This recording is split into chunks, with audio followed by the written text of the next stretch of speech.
자, 85쪽. 지금 그 자석의 그림은 따로 보이진 않아. 맞지? 자석의 그림 따로 보이진 않는데 요 비원형도선에 전류가 흐르고 있으니까 이 비원형도선이 뭘 만들어주고 있는 거야? 자기장을 만들어주고 있는 상황인 거야. 그러면은 자, 이렇게 전류 방향 손으로 잡았지? 그럼 내 엄지손가락이 어딜 가리키는 거야? 위쪽 가리키니까 B도선 위쪽이 N극, 아래쪽이 S극이 형성되어 있는 상황인 거지. 그러면 이 작은 원형도선 그러니까 A겠네. A가 위에서 밑으로 접근해 오면은 A 입장에서는 N극이 뭐 되는 거지? 가까워지는 거 맞지? 그러면 가까워지기 싫어할 테니 아래쪽을 N극, 위쪽 S극 만들어 가지고 이렇게 유도 자기장을 만들어 주겠지. 그럼 전류는 이렇게 흐를 테니까 전류는 시계 방향이 되겠지. 이렇게. 그다음 요 A 도선이 이렇게 멀어지면은 이 S하고 멀어지는 거 맞지? 멀어지면 안 멀어지고 싶어 하겠지. 그러면 위쪽이 무슨 극 되고 N극 되고 아래쪽이 S극 되겠지. 그럼 이게 자기장 방향. 그럼 전류 이렇게 감싸지니까 전류는 이렇게 흐르게 되겠지. 당연히 반대가 되겠지. 잘 생각해 보면 힘의 방향은 내가 헷갈리지 말라고 했다. 뭐 접근 멀어진다. 뭐 들어간다 나온다. 일반적으로 전류 방향은 반대가 되는 게 맞아. 물론 뭐 경우에 따라서 봐야 되겠지만 하지만 내려오면 못 가게 하니까 못 오게 한다는 건 힘이 위쪽으로 가해지는 거고 이 A가 이번에는 밑으로 내려가지 또 못 가게 하니까 힘이 위쪽으로 작용하지. 그래서 이때나 이때 힘의 방향은 뭐하다? 동일하다가 되는 거지. 기억. 통과하기 직전 A의 전류 방향 무슨 방향? 시계 방향이니까 B는 반시계 방향이니까 같지 않다. 틀렸습니다. 통과한 직후 A가 멀어지고 있지? 못 멀어지게 붙잡아야 하니까 1력. 야, A의 속력이 커질수록 그냥 단순하게 생각해가지고 속력이 커진다는 건 빠르게 접근하거나 빠르게 멀어진다는 얘기잖아. 그러면 그만큼 자기장 변화도 커진다는 얘기잖아. 그럼 전류세기는 어떻게 돼야 돼? 커져야 되겠지.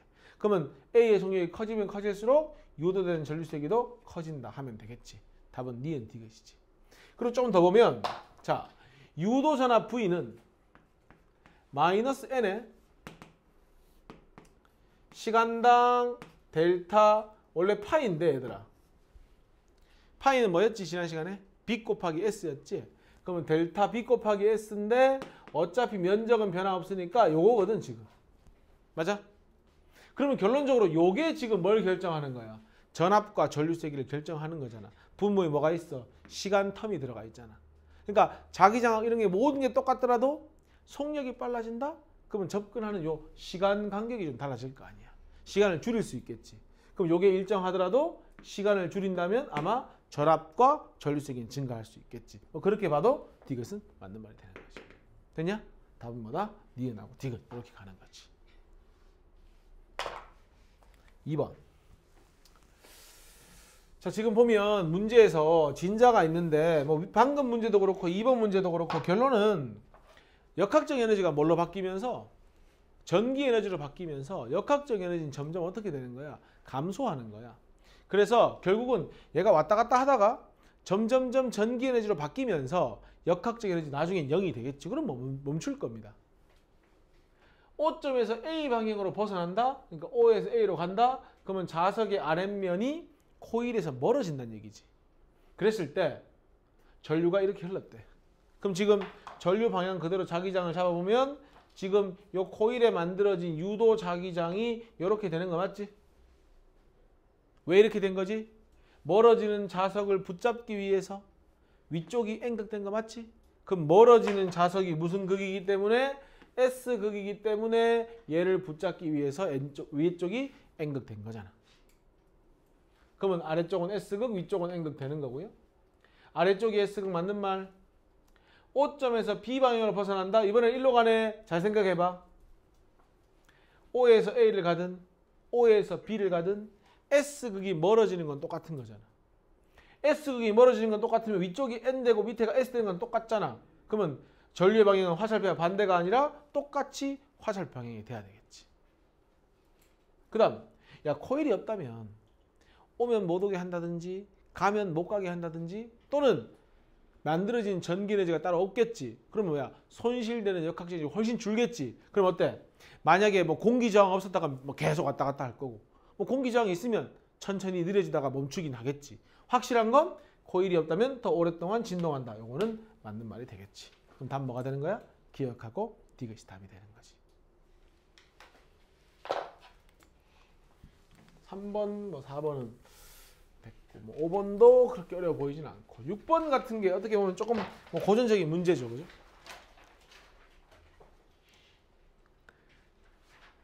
그 다음에 요 문제도 마찬가지. 똑같아. 패러데이 법칙은 마이너스는 어차피 변화하는 걸 없애는 쪽이다 해서 그런 의미로 마이너스를 붙여주는 거고요.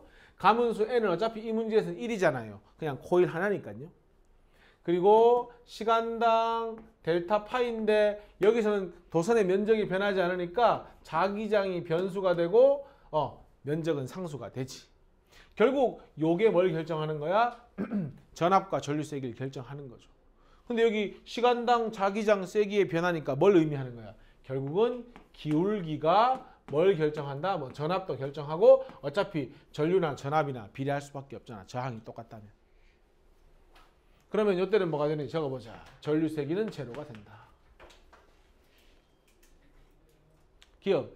A 구간에서 유도 전류 세기는 점점 증가한다. 자 봐라. 전류를 결정하는 건 자기장이 아니야. 전류를 결정하는 걸 자기장이라고 판단하면은 자기장이 증가하니까 전류도 증가한다 이런 실수를 한단 말이야. 전류를 결정하는 건 자기장의 변화량이야.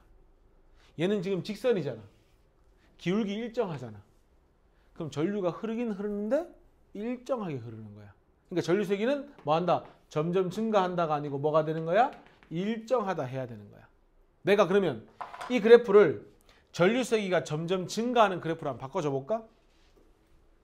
요런 그래프가 되면 요게 바로 전류 세기가 증가하는 거지. 왜? 접선의 기울기, 접선의 기울기, 접선의 기울기가 되니까 접선의 기울기가 어떻게 되고 있어? 증가하고 있지. 그러면 요 기울기가 증가하니까 뭐도 증가하는 거? 전압, 전류도 증가하겠지. 그러니까 요런 2차 함수 그래프가 나와줘야지 기억이 맞는 말이 되는 거야. 됐죠? 한번 얘기했잖아. 내가 계공과 어디에서 그거 나왔다고 찾는 문제가. 전류색이 증가한다. 그래서 2차 함수 그래프 나왔다고. B 구간에서 유도 전류색이 가장 크다? 숫자가 없기 때문에 얘가 기울기 큰지 얘가 기울기 큰지 알 수가 없어. 근데 얘가 제일 큰 거 아닌 건 확실히 알아. 그래서 물어보는 거잖아. 확실히 아니니까. C 구간에서 자 자기장이 뭐 하고 있니 얘들아? 감소하고 있지. 그럼 봐봐리. 요 상황에서 들어가는 자기장이 감소하고 있지. 감소하면 증가시켜줘야지. 그러니까 감소한 걸 증가시켜줘야지. 맞지? 그럼 내가 지금 가리키는 게 유도 자기장 방향. 그럼 전류 세기는 이렇게 되겠지. 그럼 무슨 방향? 전류 방향은 시계 방향. 오케이. 답은 디귿이 정답이 되는 거지. 됐습니까?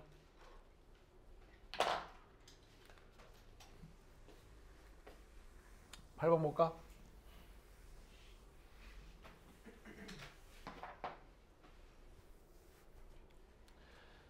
자, 그림은 빗면을 따라 내려온 자석이 마찰이 없고 수평인 직선을 따라 통과한다. 이렇게 되어 있습니다. 자, 봅니다. 여기서는 접근해오고 있고 여기서는 이제 멀어지고 있습니다. 그죠? 그러면 접근해오면 못 오게 해야 하니까 A 지점에 올 때는 유도 자기장방이 이렇게 될 거고 B에서는 자석이 도망가제? 그럼 S극을 붙잡아야 하니까 여기 N극, 여기 S가 되겠지. 그러니까 접근해올 때와 멀어질 때의 유도 자기장 방향이 이렇게 되고 이렇게 되니까 전류 방향도 반대가 되겠지. 이건 다 아는 사실이잖아. 아까도 잠깐 얘기했지.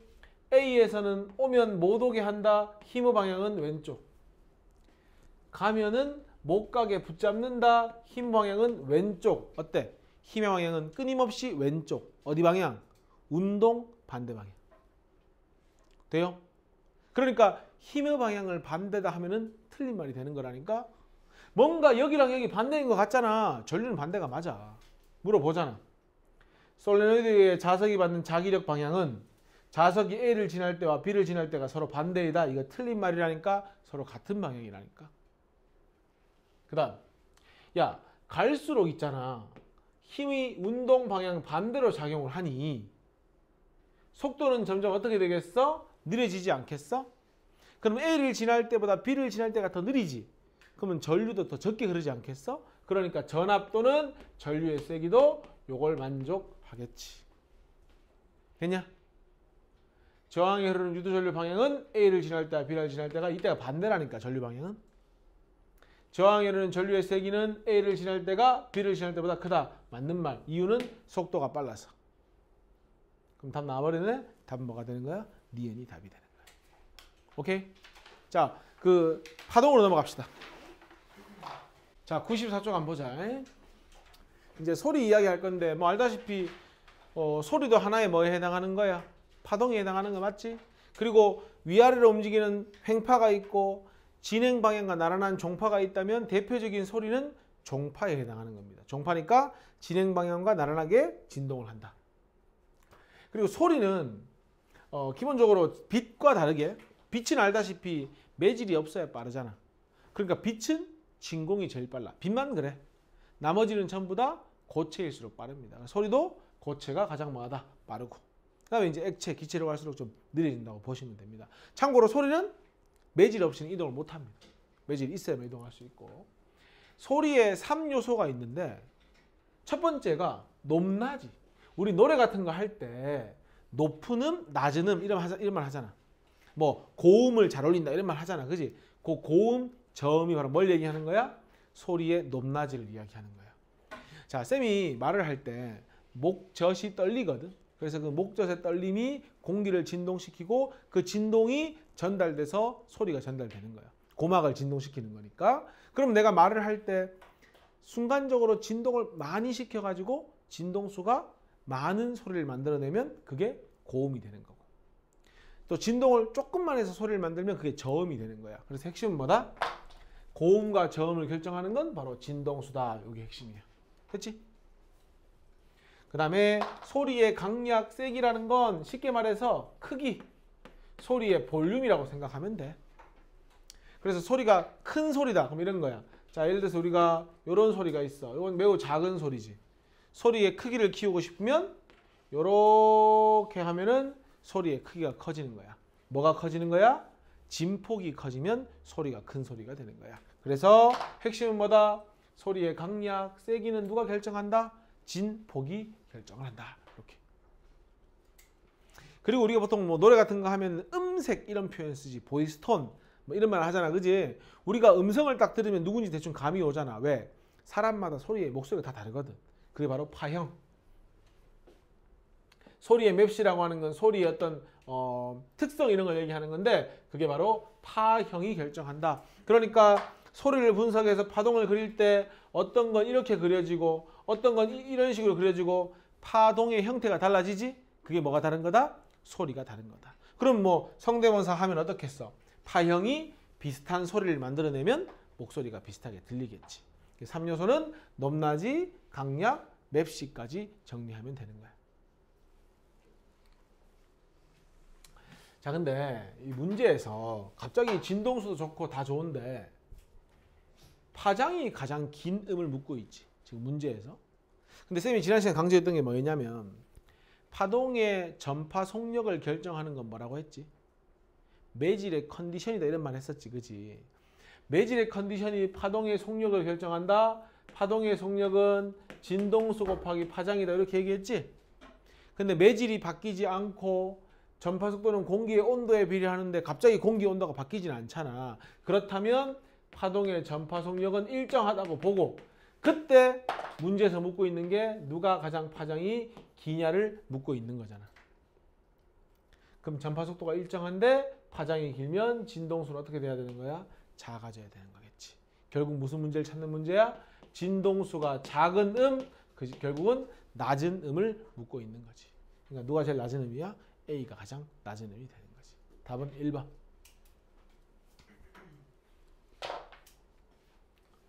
자, 그 다음에 15번. 문제에서 가장 높은 음과 가장 강한 음을 차례로 나열하라 이렇게 되어 있습니다. 가장 높은 음이면 진동을 가장 많이 한 거 찾으면 되지. 가 A하고 B는 진동을 딱 한 번 반했지. 얘는 한 번, 두 번, 반. 얘가 진동 제일 많이 했네. 그럼 얘가 가장 높은 음 맞지? 그 다음 가장 강한 음은 소리의 볼륨이 큰 음. 진폭이 가장 큰 게 누구야? A잖아. 그럼 답은 뭐가 되는 거야? 높은 음 C, 강한 음 A니까 답은 CA 해서 5번이 답이 되는 거지. 됐니? 5번이 답이 되는 거야. 자, 이제 파동의 반사로 갑시다.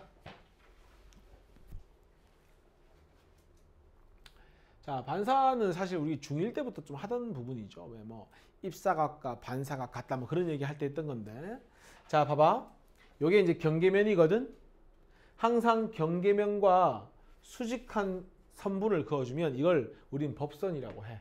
그래서 앞으로 모든 입사각이니 반사각이니 굴절각이니 하는 모든 각은 법선과 이루는 각이 돼야 돼. 이런 각도는 사실 우리가 뭐 입사각을 구하는데 이용은 할 수 있을지 모르지만 아무런 의미가 없는 각도야. 무조건 하고 법선과 이루는 각이 뭐가 되는 거야? 유효한 각도가 되는 거야.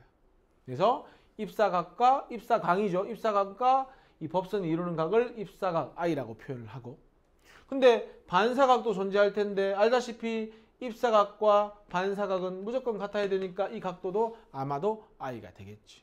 그리고 뭐 필요할지는 모르겠지만 요때의 이거의 속력이나 이때 속력이나 어떨 수밖에 없어. 같을 수밖에 없지. 같은 매질을 움직이고 있으니까. 됐냐? 그 다음에 이제 파면이라는 표현이 나오는데 파면이 어떤 개념이냐면 봐봐. 너희 물결파 이래 그리잖아. 이래 그리잖아. 그지? 근데 물결파를 3차원으로 생각해보면 뭐 이렇게 생긴 거잖아. 지금 대략. 이렇게 이제 이렇게 생긴 거지. 이런 식으로 생기는 거잖아. 이런 식으로 있으면 이제 이렇게 물결파 이렇게 있으면 사실은 이 물이 이렇게 하나의 면, 또 이렇게 하나의 면, 이렇게 하나의 면이 만들어지는 거야. 그래서 물이 이렇게 가는 거잖아. 면을 이끌고 가는 거잖아. 요 면을 뭐라고 하는 거야? 파면이라고 하는 거야. 그러면 파면에 대해서 수직한 선을 그으면 뭐가 되는 거야? 파동의 진행 방향이다. 이렇게 이야기를 하는 거야. 그러면 여기다가는 내가 파면을 그려보면 이게 진행 방향이니까 진행 방향에 대해서 이렇게 수직한 면을 우리는 뭐라고 하는 거다? 바로 파면이라고 하는 거다. 그리고 볼래? 요 파면과 요 파면의 거리가 딱 한 파장 아니냐? 알아두자. 파면과 파면 사이 요 거리는 뭐가 된다? 한 파장이 된다까지 알아두자. 그래서 파면이 주어지면 진행 방향 표시할 수 있고 진행 방향이 주어지면 파면을 표시할 수 있어야겠지. 그러면 이제 반사돼 가지고 나가는 파면도 당연히 어떻게? 이렇게 생겼겠지. 그리고 파면과 파면 사이의 간격은 변함이 없어야지. 진행 속력이 변하지 않았으니까. 그래서 파면은 이렇게 접근하시면 된다.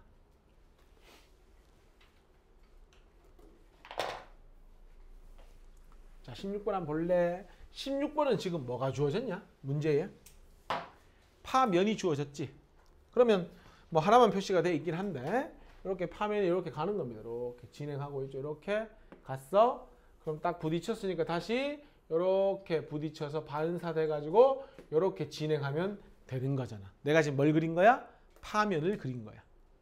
그러면 여기다가 진행 방향을 표현하고 싶으면 파면에 대해서 수직하게 그림을 그려주면 돼. 수직하게 그려주면 이게 진행 방향. 또 돌아갈 때도 이렇게 수직하게 그려주면 이게 뭐가 되는 거예요? 진행 방향이 되는 거예요. 그럼 우리가 익숙한 그림이 나오는 거잖아. 그리고 요 파면과 파면 사이 요 거리를 우리는 뭐라고 한다? 파장이라고 한다. 이렇게 가는 거지. 뭐 답 찾는 건 어렵지 않잖아. 2번이 답이잖아. 됩니까?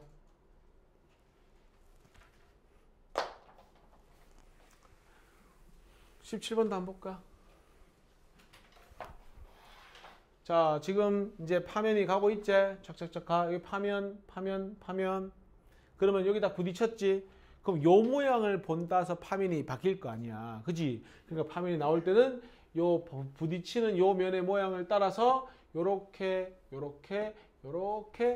진행돼서 나오겠지. 내가 지금 그린 건 파면의 모양이지. 그럼 볼래? 여기다가 수직하게 그려볼게. 여기에 진입하는 거야. 이렇게 진입을 했어. 요게 수직이야. 마찬가지 진입을 했어요. 요건 수직이에요. 그럼 나올 때는 요 공면에 대해서 수직하게 그림을 그려주면은 요게 수직이니까 이렇게 진행을 하는 거잖아. 봐. 오목거울이 빛을 모아주고 있는 형상이 되는 거잖아. 됐죠?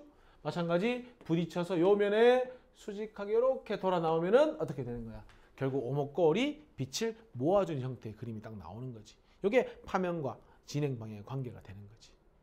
그럼 답은 이미 찾았잖아요. 몇 번이 답이에요? 2번이 답이 되는 거지. 됐냐?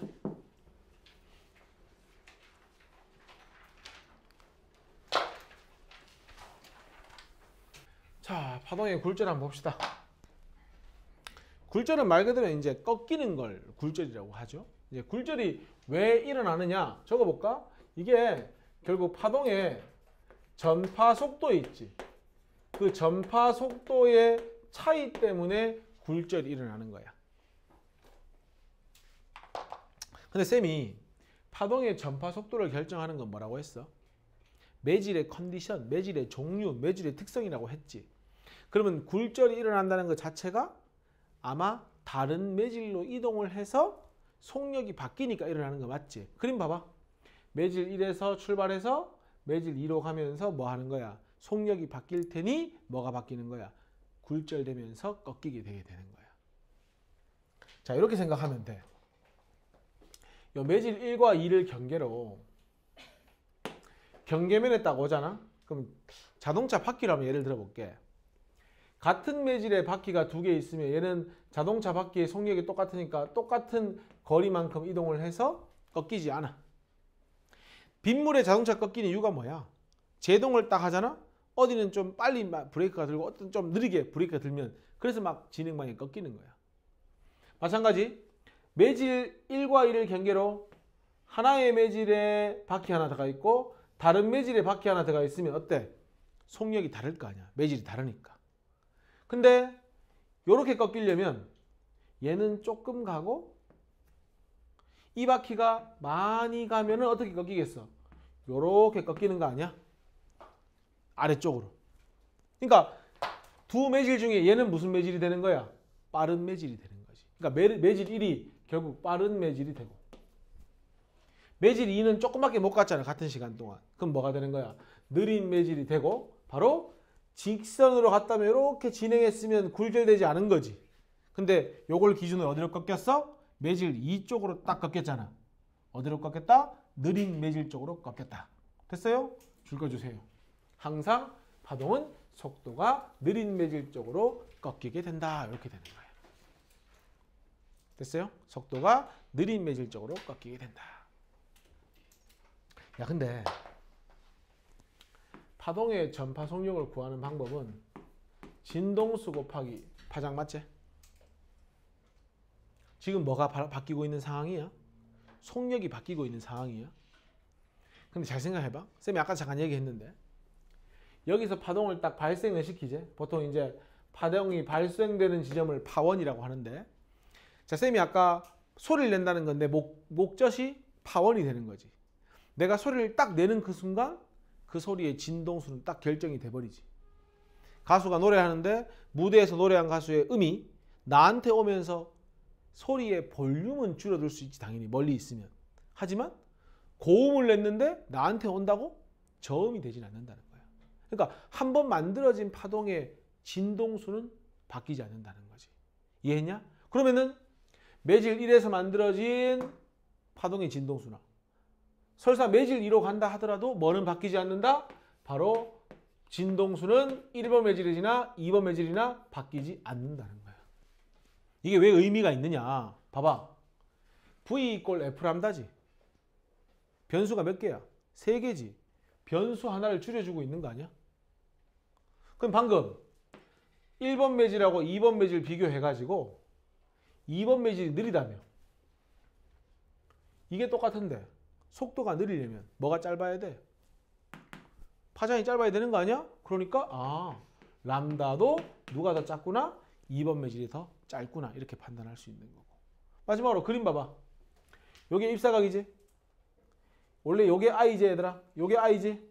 근데 R은 어때? I보다 작잖아. 그러니까 I랑 R을 비교했을 때 어떻다? R이 더 작다. 그럼 잘 봐래. 요건 전부 다 1번 매질과 관련이 있는 거지. 입사각도 1번 매질의 각도고 속도도 1번이고 뭐 파장도 1번이고 다 1번이지. 그럼 요건 다 몇 번 매질이야? 2번 매질이지. 이렇게 기억할까? 속력과 파장과 각도는 전부 무슨 관계에 있다? 비례 관계에 있다. 각도가 크면 속력도 크고 파장도 길다.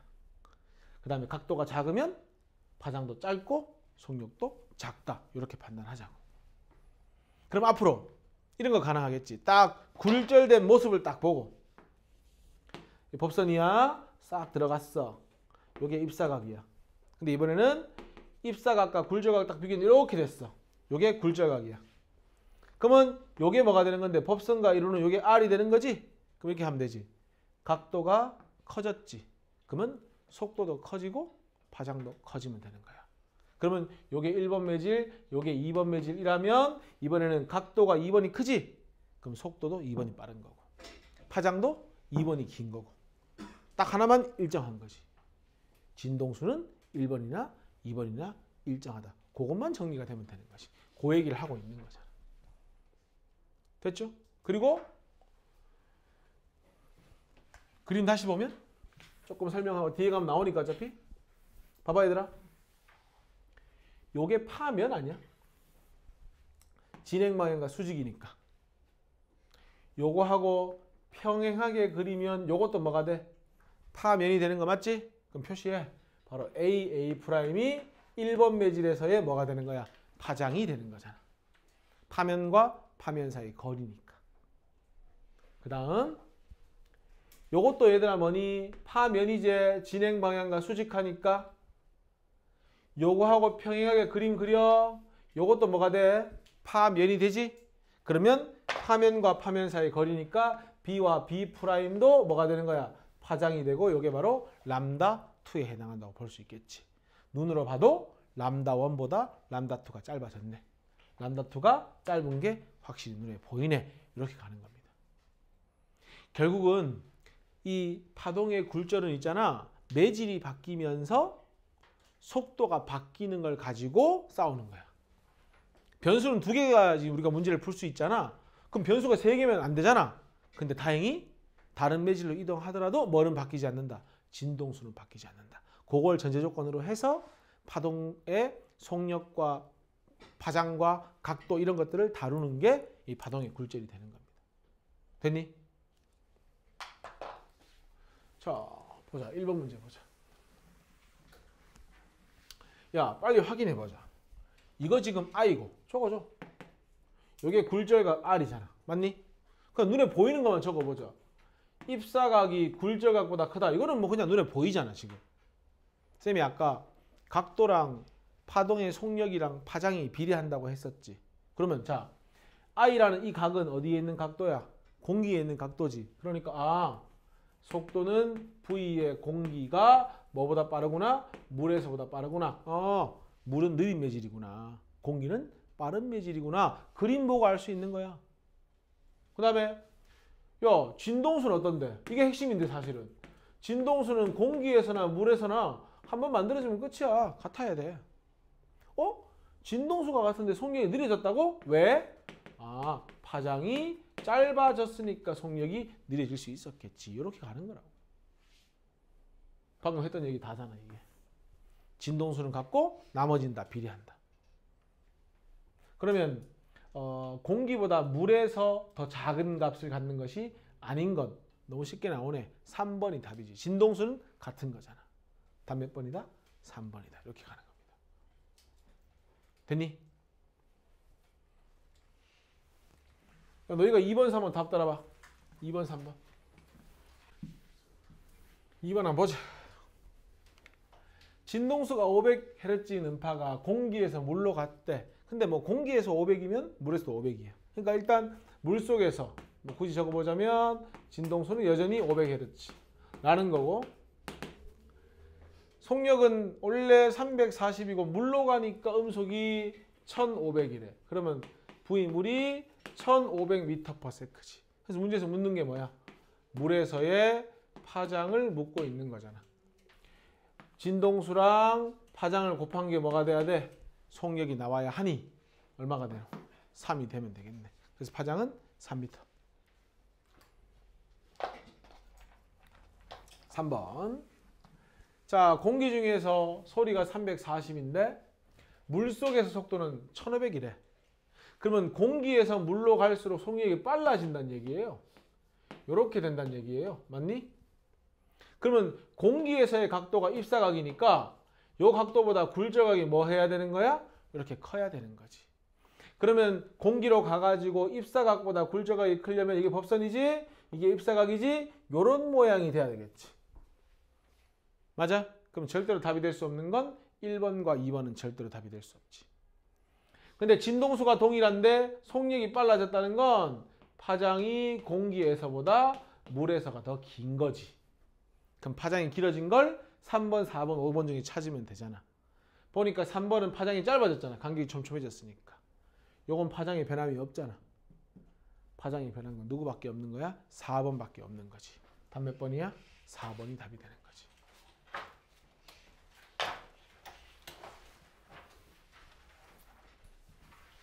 자, 이제 속도하고 파장에다가 다 똑같이 하는데 굴절률이라고 하는 것까지만 좀 첨가를 해보자. 원래 이제 굴절률은 뭐 절대 굴절률도 있고 상대 굴절률도 있는데 우리가 배우는 이거는 사실상 상대 굴절률이야. 근데 뭐 그렇게까지 깊이 들어가는 건 좀 무리가 있고요. 굴절률에 대한 이야기만 좀 정리를 해서 접목만 한번 적용을 한번 시켜보자. 여기 뭐라고 되어 있냐면 파동의 속도는 매질의 종류에 따라 달라진다. 여기까지 문제 없죠? 자, 속도가 빠른 매질일수록 요 줄 꺼주자. 줄 꺼져 있긴 한데 빠른 매질이면은 뭐하다? 소하다. 쉽게 생각해서 쌤이 얘기했잖아. 뭔가 빛을 기준으로 빛은 진공일 때 제일 빠르지. 그러니까 아무것도 없는 게 빠른 거야. 그러니까 소한 매질이면 빛은 빠르다. 이렇게 기억하면 기억하기 쉽겠지. 반대로 속도가 느린 매질이면 빡빡해서 좀 느리겠지. 느린 매질일수록 밀하다. 그래서 너희가 뭘 암기해야 하냐면 밀한 매질일수록 속도는 느리고 굴절이 많이 되니까 굴절률은 크다. 요거는 꼭 좀 기억을 해야 되는 거야. 다시 밀한 매질이면은 그만큼 속도가 어떻게 되고 느려지고 지금 속도의 차이 때문에 굴절이 생기는 거잖아. 그러니까 속도가 느려지면 느릴수록 굴절되는 정도는 커져서 굴절률은 커진다. 이렇게 기억을 하자고. 난 보통 어떻게 외우라고 하냐면 아까 각도랑 속도랑 파장은 전부 비례였지. 진동수 빼고는 다 비례였지. 딱 하나만 반비례하는 거야. 굴절률만 반비례한다. 이렇게 기억하면 잘 안 까먹어. 속도가 느리다? 그럼 파장은 짧다. 각도는 작다. 반면에 딱 뭐만? 굴절률만 반비례하니까 아 그러면 굴절률은 크겠네. 이것만 기억하고 가자는 거지. 그래도 문제 푸는데 아무 문제가 없어. 각도와 속력과 파장은 비례. 뭐만 반비례한다? 굴절률만 반비례한다. 이렇게 기억하자는 거예요. 그러면 여기서도 마찬가지. 아까 봤던 똑같은 그림인데 요거 입사각, 요거 굴절각. 한 번 더 보자. 요게 파면 맞지? 요것도 두 개를 평행하게 그리면 요것도 파면. 그러면 요게 람다 1. 요거 파면 요것도 파면. 그럼 요게 뭐야? 파면과 파면 사이니까 람다 2. 아까 했던 얘기인데 입사각과 굴절각 비교해. 누가 커? 입사각이 커. 왜? 속도가 1번이 빠르고 2번이 느리겠지. 왜? 파장이 1번이 길고 2번이 짧겠지. 근데 여기에 전제 조건이 있긴 하지. 뭐가 동일한? 진동수는 동일하기 때문에 이 모든 게 가능한 거지. 여기 하나만 추가하면 되지. 굴절률. 다 비례하는데 굴절률만 반비례한다고 했으니까 모든 게 1번 매질이 크니까 굴절률만 뭐 하면 돼? 2번 매질이 크면 돼. 그러니까 굴절률이 크다. 그러면 2번 매질은 무슨 매질이 된다? 바로 밀한 매질이 된다. 이렇게만 정리하면 되는 거야. 됐습니까?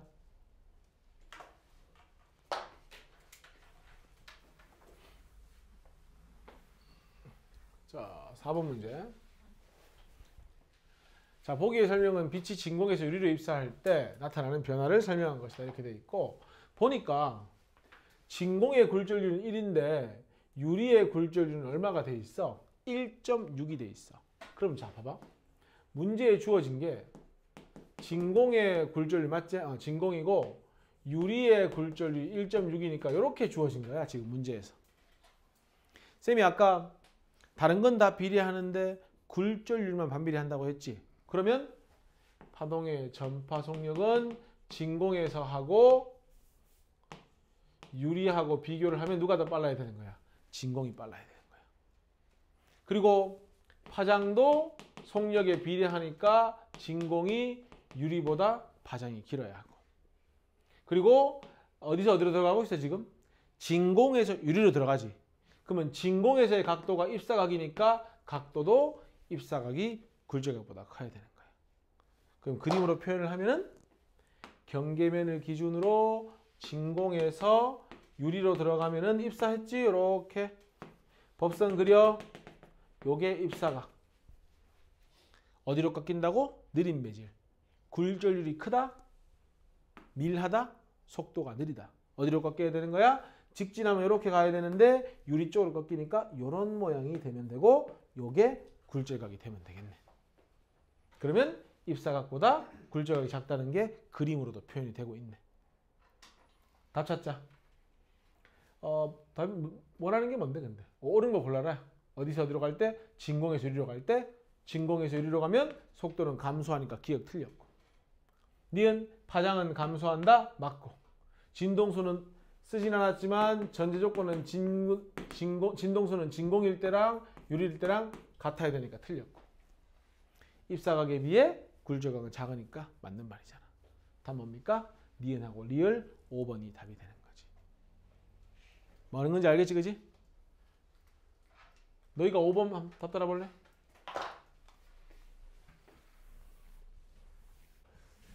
5번 문제 한번 보자. 지금 이제 진행 방향으로 표현되지 않고 이제 파면으로 이렇게 표현이 됐다, 그지? 그러면 이렇게 그려주자. 이렇게 진행의 파면과 수직하게 그려주면 되고, 항상 법선 표현해가지고 법선과 이루는 각이 입사각이 되면 되고, 여기에 수직하게 그림을 그리면 이렇게 와야 이게 수직할 것 같고, 그럼 이게 뭐가 되는 거죠? 굴절각이 되고. 만약에 직진했으면 이렇게 가야 되잖아.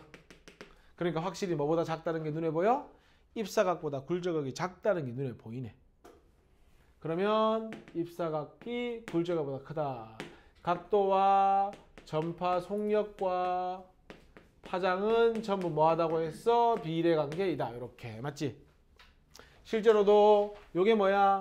요 길이가 얘들아 요 길이가 람다 A가 되는 거고, 요 길이가 뭐가 되는 거야? 람다 B가 되는 거니까 람다 A보다 람다 B가 짧은 거지. 그래서 짧다. 딱 하나만 반비례한다고 했지? 굴절률만 반비례한다고 했으니까 이렇게 되는 거지. 자, 그러면 파장은 매질 A가 크다 맞고, 진동수는 내가 쓰진 않았지만 같다라는 전조건이 있는 거지. 같다. 속력은 A에서 더 빠르다. 입사각이 굴절각보다 크다. 속도가 뭐 하면 느리면은 얘는 뭐한 매질이다. 굴절률은 크고 밀한 매질이다. 그럼 A는 소한 매질이다. 그럼 B가 더 밀한 매질이다 해야 맞는 말이 되지. 틀렸습니다. 답 몇 번이다? 5번이 답이 되는 겁니다.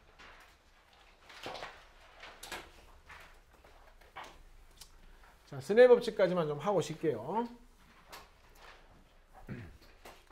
자, 스넬 법칙은 뭐냐면 얘들아, 집어 볼래? 지금 이제 입사각이 I고 굴절각이 R이거든. 입사각을 한번 바꿔볼게. 예를 들어서 내가 입사각을 이렇게 좀 키워볼게. 이렇게 하면은 입사각이 좀 더 커졌다, 그죠? 근데 어차피 속도 차이는 정해져 있으니까 꺾이는 정도는 같아야 되거든.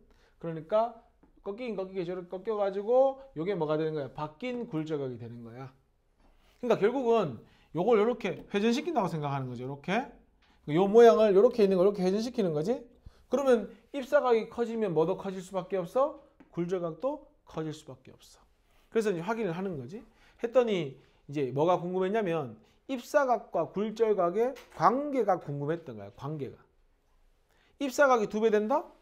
입사각이 커졌으니까 굴절각이 커지는 건 맞아. 근데 입사각이 2배 된다고 굴절각이 2배 되지는 않더라는 거지. 그래서 스넬 법칙이라고 하는 건 뭐냐? 입사각과 굴절각의 비에 대한 이야기를 하는 것이 스넬 법칙이야. 결론부터 얘기하면 입사각의 사인 값이 있을 거 아니야? 그 다음 굴절각의 사인 값이 있을 거 아니야?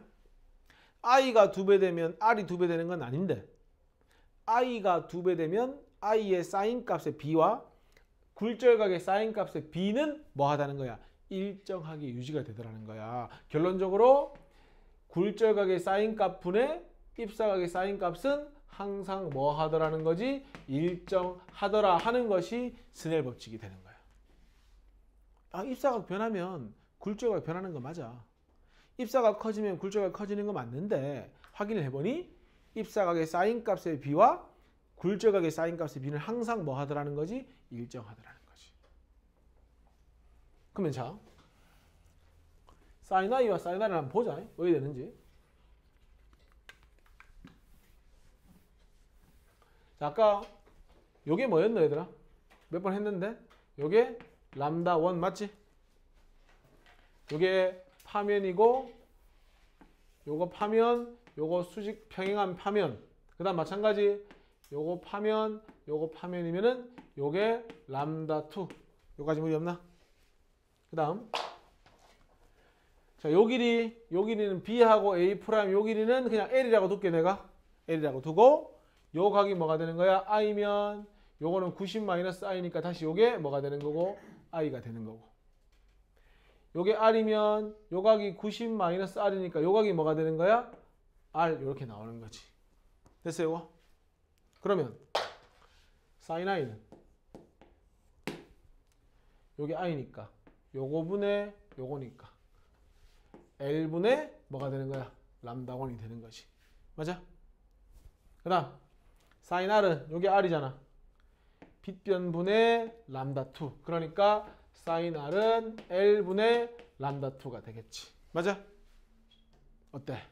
l 약분되지? 결국 sin r, sin r분의 sin i는 뭐와 똑같다? 람다 2분의 람다 1과 동일하다. 이렇게. 됐어? 근데 진동수는 곱하기 람다가 전파 속력인데 다른 매질로 이동하더라도 얘는 변하지 않지. 그럼 파장과 속력은 비례할 수밖에 없지. 그러니까 어떻게 쓸 수 있는 거야? V1, V2 요 비와도 같다고 쓸 수 있는 거지. 그리고 아까 강조했던 게 있었지. 속력하고 각도하고 파장은 다 비례하는데 딱 하나만 뭐 한다고 했어? 반비례한다고 했잖아. 그러니까 마지막으로 굴절률만 어떻게 되면 돼? 이렇게 반비례를 해주면 되는 겁니다. 되냐? 그리고 참고로 이런 거 1번 매질의 굴절률 분의 2번 매질의 굴절률은 어떻게 표기하냐면 이렇게 표기하거든. 1, 2 이렇게 표기하거든. 무슨 뜻이냐면 1번 매질에 대한 2번 매질의 굴절률 이런 뜻이야. 알아두자. N1분의 N2는 N1이라고 표현하고 뭐에 대해? 1번 매질에 대해 1번 매질에 대한 몇 번 매질? 2번 매질에 뭘 의미한다? 굴절률을 의미한다. 이렇게까지 정리가 되면 좋다. 그게 N1분의 N2이다. 이 쌤이 얘기했던 게 그대로 지금 다 들어있는 거지. 그지? 여기.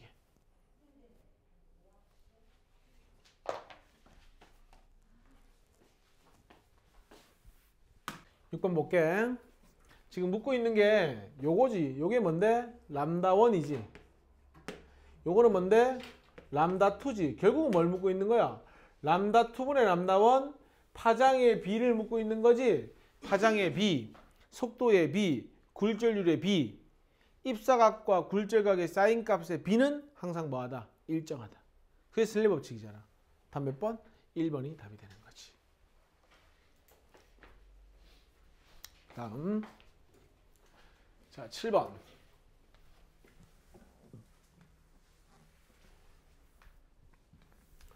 자, 얕은 곳의 굴절률, 깊은 곳에 대한 얕은 곳의 굴절률이 약 얼마냐 했으니까 반올림하라는 뜻인 거고요. 그러면 깊은 곳에 대한 얕은 곳의 굴절률이니까 지금 문제에서 묻고 있는 건 요 값을 묻고 있는 거 맞지? 자, 상황을 좀 보면 진동수가 20Hz야. 깊은 곳의 속도가 10m/s고 얕은 곳의 속력이 6m/s로 감소했대. 그러면은 자, 깊은 곳에서 어디로 이동했어? 얕은 곳으로 진행했어.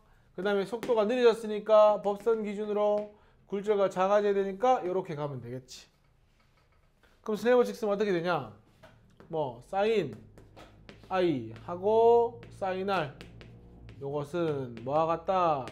깊은 곳의 속도 주어져 있지 않냐? 얼마라고 주어져 있냐? 10이라고 주어져 있잖아. 얕은 곳의 속도 얼마라고 주어져 있어? 6이라고 주어져 있잖아. 그리고 파장의 비, 그러니까 람다 깊은 곳, 람다 얕은 곳, 요것도 얼마가 나와줘야 돼? B가 3분의 5가 나와줘야 되지. 그리고 마지막으로 다 비례인데 굴절율만 반비례니까 요렇게 가야지. 얕은 곳에 대한 뭐야? 잘못 적었네? 요걸 잘못 적었지? 요 10이 깊은 곳이 속력이니까 요게 깊은 곳, 요게 얕은 곳, 요게 맞지? 다 비례니까. 그러면 마지막에 굴절율만 반비례되니까 깊은 곳이 분모로 오면 되고 얕은 곳의 굴절율이 분자로 가면 되겠네. 지금 묻고 있는 게 이거잖아. 깊은 곳에 대한 얕은 곳의 굴절율. 얼마? 6분의 10, 3분의 5. 1.666 나오니까 답 얼마? 4번. 1.7 하면 되겠지. 됐냐? 8번 볼게요. 자, 지금 보면 역시나 그림 한번 그려볼까? 요렇게 진행을 했어요. 요게 수직이어야 되지. 그리고 또 요게 수직이 요렇게 진행하면 되지. 그러면 입사각은 요 법선 그려. 요거 60, 요거 90, 맞지? 그럼 요거 30, 다시 요건 60 이렇게 되는 거고. 입사각 60. 지금 요게 30이지? 30, 60, 다시 요게 뭐가 돼요? 요게 30. 그러면 입사각 60, 굴절각 30. 그러면 사인 60, 요게 사인 I. 그 다음 분모에 사인 R. 사인 R은 사인 30. 다음 적어볼까? 요거는 깊은 곳에서의 속도. 방금 했던 건 똑같은 거지? 얕은 곳의 속도. 그 다음에 파장도 비례. 깊은 곳의 파장, 얕은 곳의 파장. 마지막으로 굴절율만 반비례하니까 깊은 곳의 굴절율이 분모에 오고 얕은 곳의 굴절율이 분자에 가면 되지. 그리고 이 모든 값이 사인 60이 요게 2분의 루트 3이가 요게 2분의 1이니까 이 약분되면 이 모든 값이 얼마가 되면 돼요? 루트 3이 되면 되는 거지. 깊은 곳과 얕은 곳의 진동수는 같다. 이게 어떻게 보면 기본 시작이지. 한번 만들어진 파동의 진동수는 변하지 않는다. 이렇게. 깊은 곳에 대한 얕은 곳의 굴절율은 얼마가 돼? 루트 3이다. 오케이. 깊은 곳의 물결파의 속력. 자, 문제에 뭐 주어졌을 텐데, 야, 얕은 곳의 파장이 얼마냐? 5cm라고 주어졌지. 요게 5cm라고 주어졌어. 파동의 전파 속력은 F 람다 아니야? F가 10, 람다가 5. 그럼 얕은 곳의 속력은 얼마? 50cm/s. 그러면 요거 분의 요게 루트 3이니까 깊은 곳의 속력은 얼마가 돼? 50 루트 3. 요거 분의 요게 루트 3이니까 깊은 곳의 파장은 5 루트 3. 이런 식으로 가면 되겠지. 그러면 깊은 곳의 속력은 50 루트 3, 파장은 5 루트 3. 야, 이 값이 1보다 큰 값이지. 그러면 뭐야? 전부 다 분모보다 분자가 큰 거 아니야? 누가 빨라? 깊은 곳이 빨라. 근데 얕은 곳에서 속력이 빠르다고 했으니까 이게 틀렸네. 답 몇 번이야? 5번이 답이 되는 거지. 됐습니까? 자, 기본 문제 1번부터 5번까지만 일단 풀어보세요. 1번부터 5번까지. 자, 1번부터 한번 보자, 얘들아. 자, 지금 줄을 흔들고 있어. 그럼 매질이 뭐야? 줄이지. 그러면 줄을 바꾸지 않는 한 뭐가 바뀌지 않는 거지? 매질이 바뀌지 않는 거지. 매질이 바뀌지 않는 건 뭐가 똑같아야 되는 거야? 이 파동의 전파 속력은 동일해야 되는 거야. 매질을 바꾸지 않았으니까. 그러면 전파 속력을 구하는 방법은 F 곱하기 람다니까 얘가 뭐한 상황? 일정한 상황. 일단 위아래로 흔들었지? 횡파. 주기를 더 짧게 한대. 야, 근데 더 볼 필요도 없는 게 틀렸어. 왜? 매질을 바꾸지 않았기 때문에 전파 속력은 바뀌지 않아. 근데 전파 속력은 뭐분의 뭐야? 주기분의 파장이잖아. 그럼 만약에 주기를 길게 하잖아? 그러면 얘가 일정해야 하니까 파장이 길어지는 효과를 가져와야 되겠지. 그러니까 파장은 길어진다는 맞는 말이 되지. 핵심은 뭐다? 줄을 바꾸지 않는 한 전파 속력은 바뀌지 않는다. 답 뭐야? 기억 디귿이 답이 되는 거야.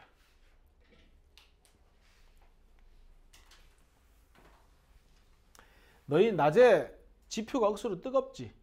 그래서 지표 근처는 온도가 높고 오히려 위로 올라갈수록 온도는 낮아지지. 그러면은 자 소리가 났을 때 원래는 소리가 직진하면 이렇게 가야 되잖아. 직진하면. 근데 어디로 꺾인다고? 기온이 높아 소리의 전파 속력은 빨라. 기온이 낮아 전파 속력은 느려. 항상 느린 쪽으로 굴절한다고 했으니까 소리가 이렇게 뭐 하는 거야? 굴절되어 가는 거야. 됐어? 그러면 위로 올라가면서 물리량 기온은 낮아지고 틀렸고. 야 소리는 가면 갈수록 작아지지? 소리 볼륨이? 그러면 진폭은 작아져야 되지. 틀렸고. 진동수 일정하고. 속력이 느려진다? 속력이 느려지는데 속력은 F람다인데 F가 변하지 않기 때문에 파장도 짧아져야지. 틀렸네. 짧아진다. 전파 속력 느려진다. 이게 답이네. 답은 5번. 이렇게 하는 거네. 되겠냐? 자, 그 다음에 3번 문제 그림 보자. 그냥 봐도 마루와 마루 사이가 파장이니까 요게 뭐가 되는 거야? A 영역에서의 파장. 요거는 뭐가 되는 거야? B 영역에서의 파장이 되는 거야. 그럼 누가 봐도 람다 A보다는 람다 B가 커요. 근데 한번 만들어진 파동의 진동수는 변하지 않거든. F람다가 전파 속력이니까 결국은 속력이 뭐 했다는 거야? 빨라졌다는 거야. 우리가 알고 있는 정보를 좀 활용하자면 물결파의 속력은 수심이 결정을 하잖아. 수심이 누가 더 깊다는 거야? B가 더 깊다는 거야. 그러면 속력이 빨라지거든. 그러면 A 영역에서가 B보다 작은 거 파장 작고 속력 작고 주기는 일정하지. 진동수 일정하니까. 깊고 얕고 깊이도 얕네. 답은 기억 디귿 리을이니까 4번 답. 이렇게 가면 되는 거야. 됐어요? 같은 맥락에서 너희가 그림 눈으로 봐봐. 수심이 A랑 C가 같지? 수심이 A랑 C가 같다는 건 A하고 C의 매질의 컨디션이 같으니까 속력이 같은 거야. 수심이 얕은 B가 뭐가? 바로 속력은 느린 거지. 하지만 이미 여기서 평면파 발생기가 만든 물결파는 진동수가 바뀌질 않아요.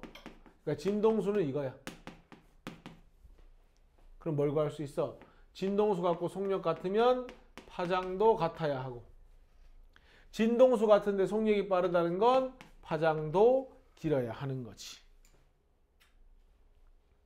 모든 영역에서 진동수 안 변하고 B에서 속력은 제일 느리고 파장 가장 짧고 A와 C는 파장 같고. 답은 기억, 니은, 디귿, 리을 하시면 되는 거지. 5번. 자, 그림 볼게. I, 요게 뭐예요? R이야. 그러면 I보다 누가 봐도 R이 크지. 그러면 각도랑 속력이랑 파장은 다 비례한다고 했으니까 물에서 속력이 더 빠른가 봐. 그러니까 느린 쪽인 공기 쪽으로 꺾인 것 같아. 그러면 파장은 공기가 짧고 물에서가 뭐한가 봐? 긴가 봐. 맞지? 마지막으로 굴절률만 반비례하니까 굴절률은 이렇게 가면 되는 거겠지. 기억, 음파의 파장은 공기에서가 물에서보다 짧아야지. 음파의 속력은 공기에서보다 뭐야? 요건 파장이라고 적어야 된다. 공기에서보다 물에서 더 빠르다. 오케이. 음파의 높낮이 밑에 적자. 음파의 높낮이 결정하는 건 뭔데? 높낮이는 결정하는 것이 진동수다. 근데 중요한 건 진동수는 바뀌지 않기 때문에 소리의 높낮이는 동일하다 해야 되겠지. 왜? 높낮이를 결정하는 건 뭐니까? 진동수니까. 됐냐? 그래서 음파의 높낮이는 공기에서보다 물에서보다 틀렸습니다. 그럼 답은 뭐가 됩니까? 답이 없는데 뭘 잘못했냐? 파장은 공기에서보다 물에서 길다. 요게 맞구나. 그러면 기억린이 답이 됩니다. 됐죠? 답 몇 번이야? 2번이 답이 되는 거지. 자, 그럼 6번부터 풀어보세요. 10번까지. 6번부터 한번 보자. 항상 나오면 시각적으로 표현을 해주자. 이렇게 수직으로 진행 방향 그려줘라. 이렇게. 역시나 수직으로 진행 방향 그려줘라. 그럼 누가 봐도 B 쪽으로 꺾였지? 그럼 B가 느린 매질이지? 느리다는 건 파장이 짧다는 얘기지? 굴절률은 크다는 얘기지. 이 정도는 뭐 이제 말로도 할 수 있지. 그러면 굴절각의 크기는 표시하면 돼. 여기 표현해봐. 이렇게 해서 요게 굴절각, 입사각, 요게 굴절각. 굴절각의 크기가 입사각보다 작다 해야지. 속력은 누가 더 빠르다? A가 빠르다. A에서가 B에서 빠르다. 경계면을 통과할 때 그래. 진동수는 변하지 않는다. 답은 니은 니가. 7번. 그냥 딱 봐도 누가 크니? 입사각이 더 크지 않아? 입사각이 크니까 I가 R보다 크다? 그러면 속력은 1번이 2번보다 빠르다. 파장도 1번이 2번보다 길다. 단 하나. 굴절률만 2번이 크다. 입사각 I가 커지면 굴절각도 같이 커지지.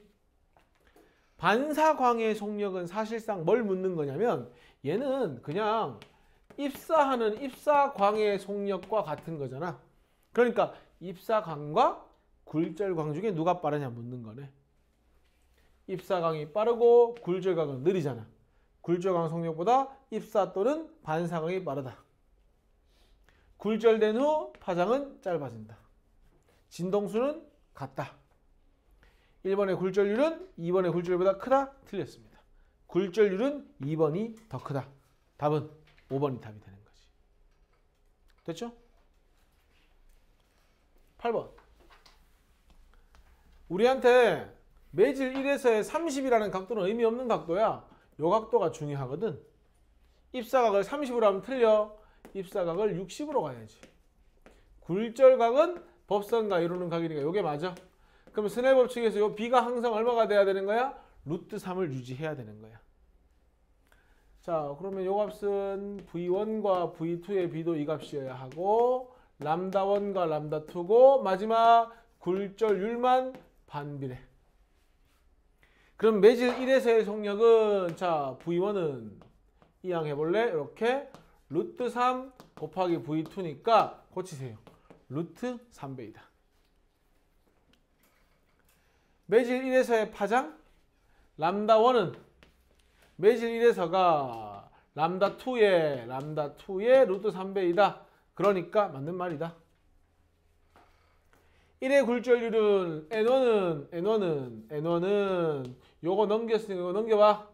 N2에다가 뭘 곱한 것과 같다? 루트 3분의 1을 곱한 것과 같다. 틀렸다. 이렇게. 됐니? 답은 니은이죠.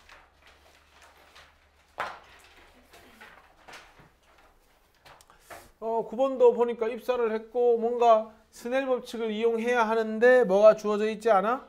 입사각과 반사각이 주어져 있지 않아. 요 입사각을 알아야 사인 i를 구할 수 있는데 자 일단 스넬 법칙에 의해서 사인 i와 사인 r의 b는 항상 뭐 해야 돼? 일정해야 해. 근데 야 요 길이가 이 원통의 반지름 아이가? 요 길이도 이 원통의 반지름이지. 그러면 사인 i는 어떻게 되는 거야? 사인 i는 반지름 r분의 4cm. 맞아? 사인 r은 마찬가지 반지름 r분의 3cm. 결론 사인 r b가 몇 대 몇이 되는 거야? 3대 4. 그러니까 3분의 4가 되는 거지. 그리고 요 값이 마찬가지 V 공기하고 V 액체냐? 요 b랑 만족해야 되고. 파장도 그렇고 마지막으로 굴절률은 이렇게 되면 되는 거잖아. 요를 놓고 이제 문제 풀어보자 이거지. 액체의 굴절률은 문제에서 공기의 굴절률은 1이라고 했죠. 그럼 액체의 굴절률은 3분의 4이다. 맞는 말이잖아요. 공기의 굴 1이니까 오케이. 그 다음에 단색각 액체의 속력은 공기의 속력에 액체의 속력은 공기의 속력에 액체의 속력은 넘겨야지 일로 곱하기 몇 배? 4분의 3배 고치세요. 3분의 4배가 아니라 4분의 3배. 이거 안 헷갈리게 조심해야 된다. 단색광이 액체에서 공기로 나올 때 진행 방향이 변하지 않도록 하기 위해서 이 말이야. 여기서 말하는 거예요 지금. 만약에 이거를 이런 식으로 사각으로 만들어 놓으면은 여기서도 당연히 굴절이 되지 이런 식으로 또 여기서 굴절이 돼버린다고. 맞지? 요게 안 생기게 하려고 뭘 한다는 거야? 원통형 물통을 쓴다 그런 뜻입니다. 그러니까 요거 맞는 말이죠. 됐냐? 그럼 답은 기억하고 디귿이 답이 되는 거지. 오케이? 10번. 보니까 공기에서 구슬로 들어가고 그 다음에 구슬에서 뭐 공기로 나오고 이런 방식이네. 그지? 여기 근데 그게 빠졌어. 지금 보니까 요것처럼 공기의 굴절률은 1이다가 들어가 있어야 될 것 같아. 그래야 기억을 알 수 있을 것 같은데 해볼게. 자, 먼저 요거 볼게요. 요거. 여기 경기면 여기. 그럼 입사각이 뭐예요? A죠. 굴절각은 B거든요. 요렇게.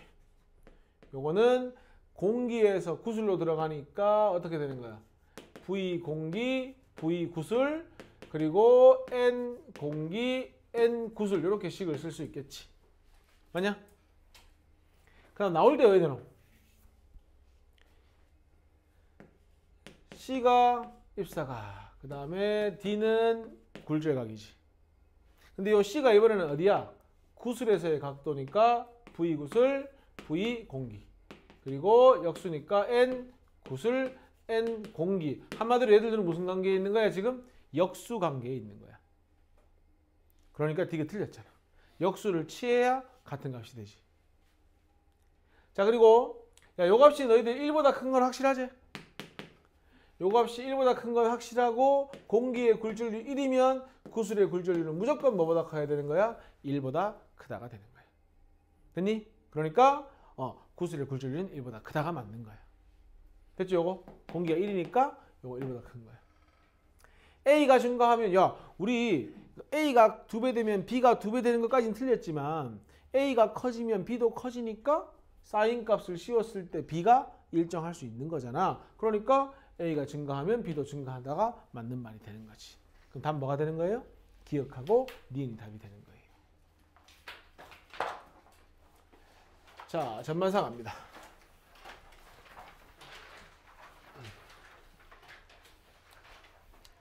자, 그 전반사라고 하는 건 원래는 있지.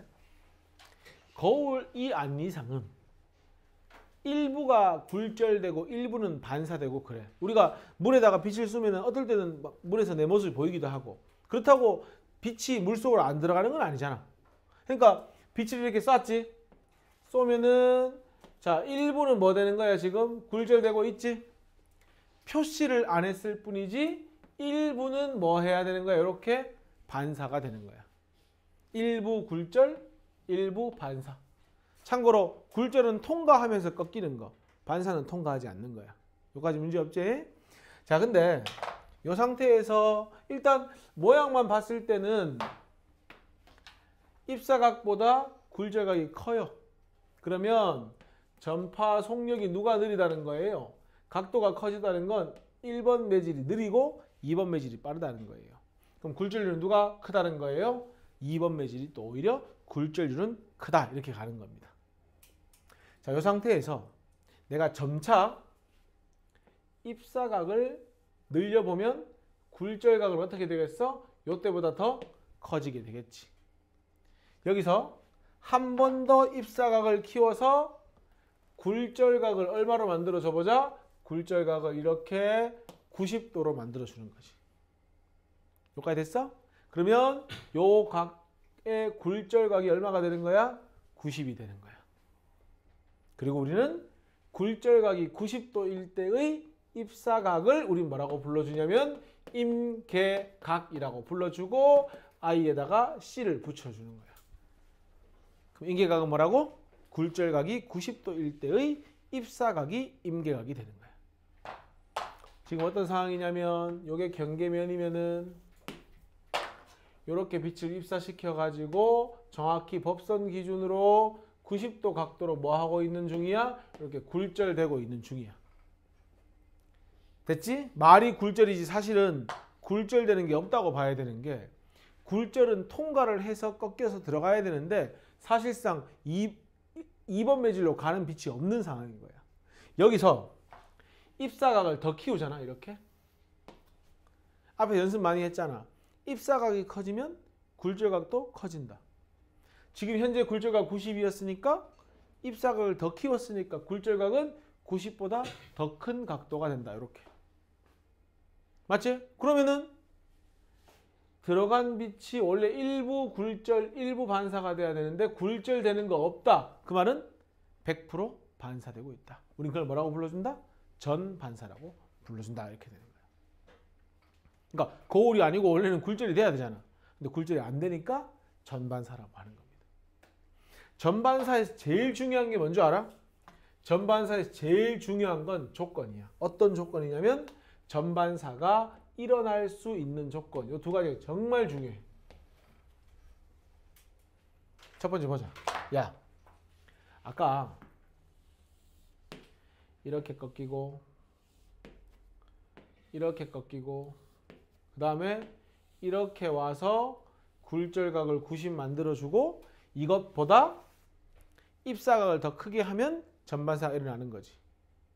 이게 가능한 이유가 얘가 느린 매질, 얘가 빠른 매질이니까 이 각도가 느린 매질 쪽으로 꺾이니까 이게 가능한 일이지. 만약에 빠른 매질에서 느린 매질로 가잖아? 그러면 이렇게 갔지? 이렇게 꺾여버린다고.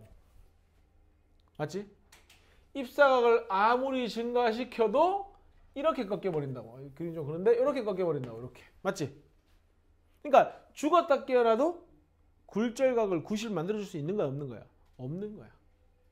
이해하냐? 그러니까 전반사가 일어나려면 일단 임계각이 딱 형성이 되고 임계각보다 큰 각도로 들어가야 전반사가 일어나는데 그게 성립을 하려면 뭐 해야 돼? 느린 매질에서 어디로 이동해야 된다? 무조건 빠른 매질로 전파가 될 때만 일단 가능성이 있는 거야. 느린 매질, 속도 느리면 굴절률은 큰 매질에서 굴절률이 작은 매질. 굴절률이 크고 느리고 밀한 매질에서 굴절률이 작고 빠르고 소한 매질로 갈 때 일단 첫 번째 조건은 만족을 하는 거야. 근데 그 조건을 만족하더라도 이때는 어때? 전반사 안 하잖아. 왜 그런 건데? 아직 입사각이 임계각보다 크지 않기 때문에 그런 거지. 그러니까 1번을 만족하면서 입사각이 뭐보다? 임계각보다 클 때 비로소 뭐 할 수 있다? 전반사가 일어날 수 있다. 이 두 가지를 다 만족해야 된다. 이렇게 가는 겁니다. 제일 중요한 건 뭐라고? 전반사의 조건입니다. 그래서 여기 나오죠? 밀한 매질에서 소한 매질로 임계각 이상의 입사각일 때만 뭐한다? 전반사가 일어난다. 결국 전반사의 조건을 이야기하고 있는 거지.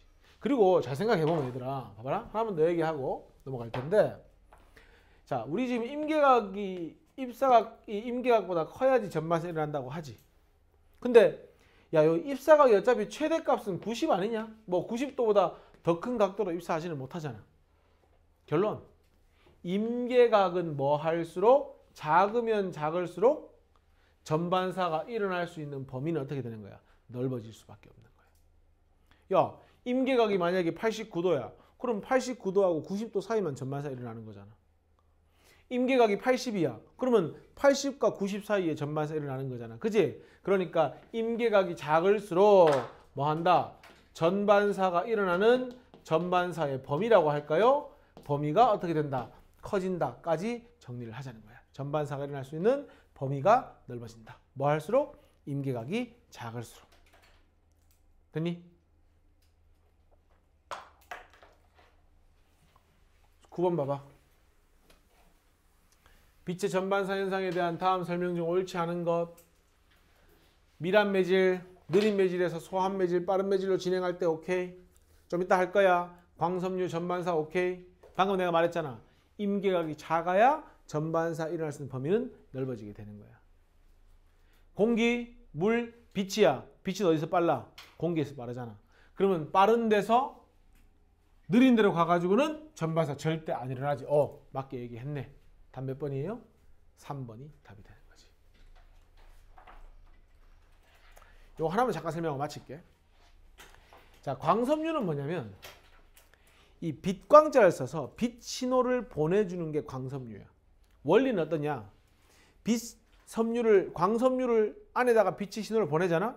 그 빛 신호가 바깥으로 빠져나오지 않는 거야. 왜 그러냐면 요 내부에 있는 코어와 외부에 있는 클래딩 사이에서 계속 뭐가 일어나는 거야? 전반사가 일어나기 때문에 바깥으로 신호가 새어나오지 않는 거야. 도청도 힘든 거야. 그래서 영화 같은 데 보면 구리선 잘라가지고 도청할 수 있잖아. 근데 이건 도청도 힘든 거야. 신호가 밖으로 나오지 않기 때문에. 속도도 빠른 거야. 그럼 이거는 전반사 이용해야 되니까 전반사 조건을 만족해야 되지. 코어에서 클래딩으로 전달하니까 무조건 코어는 어떤 매질? 속력이 느리고 굴절률이 큰 매질을 써야 되는 거야. 반대로 클래딩은 어때? 속도가 빠르고 굴절률은 작은 매질로서 클래딩을 구성해야 뭐 할 수 있는 거야? 전반사 이용해서 빛 신호를 보낼 수 있는 거야. 이게 광섬유예요. 됐습니까? 자, 숙제로 요거 9번까지만 풀어서 오세요. 실전 문제는 안 풀어도 좋으니까 요까지만 풀어오면 다음 주에 요 부분 마무리해 줄 테니까. 알겠지? 자, 요까지 하자.